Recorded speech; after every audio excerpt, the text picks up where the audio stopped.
Good afternoon, everybody. Well, we're back to cooking again. So today we're going to make something that I really like making during the fall and winter months, but you can have this dish any time of the year, and that is pulled pork sandwiches. Homemade are the best. So we're going to get a bowl, and the ingredients that we're going to be using is brown sugar, pink Himalayan salt, black pepper, chili powder, oregano, garlic powder, onion powder, cumin, a little bit of cayenne, some paprika, and yellow mustard, preferably the powdered type. But if you don't have powdered, that's fine. You can use any kind of mustard you have on hand in your pantry. So in this bowl, I have placed in our brown sugar, which is approximately a half a cup, and then we're going to add a half a teaspoon of cumin, a quarter teaspoon of the chili powder, a heaping teaspoon of the onion powder, a heaping teaspoon of the garlic powder, a quarter teaspoon of paprika, a half of teaspoon of the dried yellow mustard. We're going to throw in a pinch of the cayenne because we don't want it real spicy. You're going to put a quarter teaspoon of oregano, depending on your taste. If you like oregano, because remember we talked about this in our spice series, oregano has a tendency when it is dried to be extremely strong. So I don't want it to overpower the dish. So I only used a quarter teaspoon. But you can use up to a half a teaspoon of the dried oregano. We want 1.5 teaspoons of salt, half a teaspoon of pepper, and then we're going to mix this up, and then we're going to douse our meat in this preparation prior to sauteing it in our Instapot. Okay, now that we've got our pork cut up into some nice sized chunks, what we're going to do is we're going to put it into the mixture that we made up with the spices, and we're going to put into another bowl until we're ready to start sauteing it. I apologize for the camera being moved, but I got nudged by one of my puppies. So that's what we're going to do, and then I'll bring you back when we're ready to start sauteing this in our Instapot. Okay, now we've got our pork that is chunks that are marinating, and what we're going to do now is we're going to turn on the Instapot for saute. And we're not too much interested in the 30 minutes or the time, but we want this to heat up, and after it starts to heat up, then we're going to fry our pork. So we're going to start so that it starts heating up.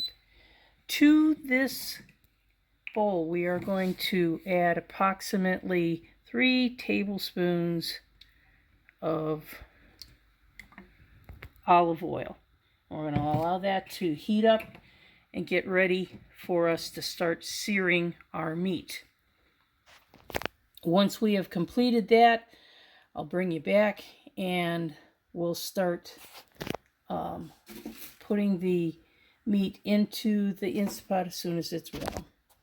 Okay, as you can see, our Instapot is hot enough to start sauteing our meat, and we're going to put as many in there as we can fit safely to be able to make sure that it is browned on each side, both sides or most of the sides, so we get a nice little crust to it. Once this is done, we're going to turn these over, and then we're going to continue to cook it until it's light brown on the other side. We're not too much concerned with making sure that it is completely cooked through, because once we have finished sauteing our meat and getting it a little bit brown on each side, we are going to end up pressure cooking this. So bear with me and let me get these done, and then we'll bring you right back. Okay, now that we see that our meat is nice and brown, we're going to take a paper towel here and we're going to go in and we're going to sop up just a little bit of this oil. Okay, and as you can hear it counted down, we're all set. And now I am going to turn off the Instapot. Then I'm going to take 2/3 cup of broth. As you can see, that Instapot gets extremely hot. And what we're going to do is we're going to take all of the bits off of the bottom of the Instapot. Okay. And once we get that done and it's completely clean again, we're going to put the meat back in. We have some residual juices, which we're going to put those in there too, and then we will seal up the Instapot, and I'll bring you back when I'm done, ready for that. Okay, now that we have finished sauteing our meat and we've added our additional juices that were from the meat that we fried in stages or sauteed, now we are going to close up the Instapot.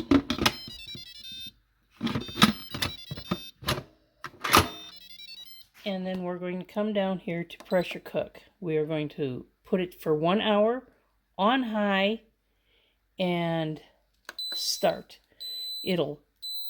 Once it comes up to pressure, it'll count down from that point. And then in 1 hour, we will come back and show you the further steps to make our pulled pork for tonight's dinner. Well, our pulled pork, or should I say pork, is now done, and now we're going to allow it to cool down for 15 minutes on the after count. So it's at 1 minute now. We have 14 more to go. Bring you back.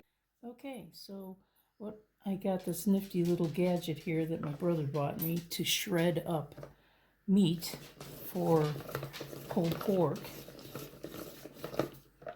And for the most part, it looks pretty good. Or you can go to the old-fashioned way and just do it by hand. Either way, both of them will shred your meat. And I'll bring you right back as soon as I finish shredding this up. Okay, so now it's time to make our pulled pork. We'll add everything into the big bowl, and then we'll add our favorite barbecue sauce. Now, I personally like Sweet Baby Ray honey, but I also add in some Sweet Baby Ray hickory brown sugar to the mix. So you add your own in, and then all you have to do is mix it up to your desired consistency. Well, all you need now is to add it to a nice sesame seed bun, and then you have it. It's your pulled pork.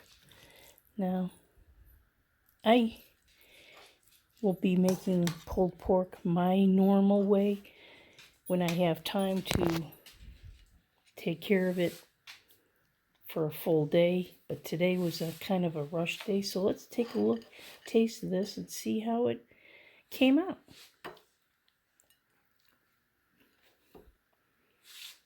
You can't beat this. This is a very good recipe. You've got to try it.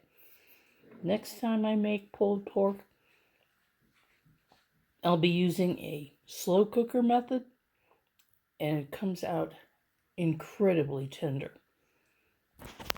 Until then, enjoy your cooking adventures and have a good day.